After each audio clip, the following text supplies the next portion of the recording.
Ninja Reflex is a title that's coming out for the Wii and the DS in March. The game is about mastering the art of speed to develop the reflexes of a ninja.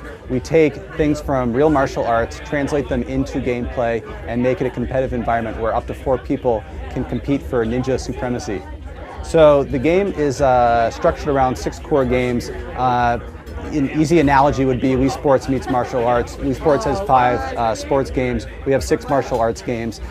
3 of them are weapon-based, 3 of them are not. The ones that we're showing here tonight are Shuriken, which you can see right here, which is throwing stars, where you are competing to destroy ninja targets, not destroy geisha targets. And the mechanic is you aim the reticle with the Wii remote, lock on with the B button, and then do an actual throwing motion like you were throwing a Shuriken in real life. And the faster you throw, the faster the Shuriken travels. So even if 2 players are locked onto a target at once, whoever throws faster gets there first and gets the point. This one is called Hashi. Hashi means chopsticks in Japanese, and in this game you use the Wii remote where you squeeze the A and B button together in order to close the chopsticks. Once you get a fly with your chopsticks, you have to drag it to one of 3 bowls, whichever one is spinning, and let go, and that's how you score a point. You'll see different colored flies sometimes, which maps to your player color. So if you're red, in this case you only want to catch red flies, you lose a point if you catch other flies, but then again you can grab your opponent's flies and hold on to them to prevent them from scoring a point if you have the lead. So different strategies you can do. So the single player is about progressing from white belt all the way to black belt. You start off by enrolling in the dojo, and you have a sensei who acts as your guide and your teacher throughout the game, and you pick what we call a ninja name, which is a first name and a last name. There are martial arts themed names. There are over 25,000 combinations that you can choose from, and once you pick a ninja name, sensei will call you by your ninja name throughout the game. So you start off as a white belt, and you progress. Each of these games that I'm describing here have 6 variations. You start off as white belt just with 2, and then as you gain new belt ranks, you unlock more variations in the single player, and you progress hopefully all the way to 3rd degree black belt, which is incredibly challenging, and if you get there, you really do have the reflexes of a ninja. The DS version is really the same feature set.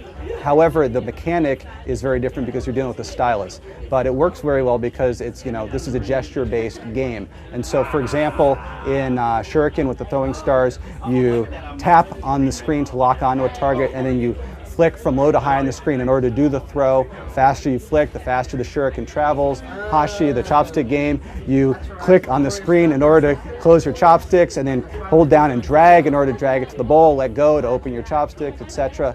This game that you were seeing here, up there back to Shuriken, Hotaro means firefly in Japanese. Core reflex skill, the instant you see a firefly, you want to hit the button. Everything in this game is measured to the millisecond. So when you're going head-to-head against players, there's always a winner.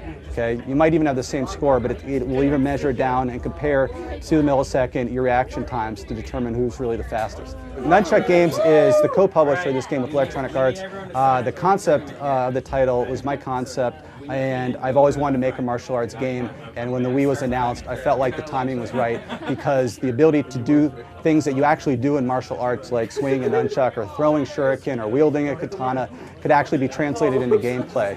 And we are sort of a micro-publisher in that we don't have a big sales and marketing force, but we basically come up with ideas, go find the right developer, which in this case was Sanzaro Games, and they did a great job, and we partner with somebody, in this case Electronic Arts, to get the game out there worldwide, and very happy to be working with them. The game comes out in March 2008 worldwide on the Wii and the DS, and in terms of the price point, that's TBD.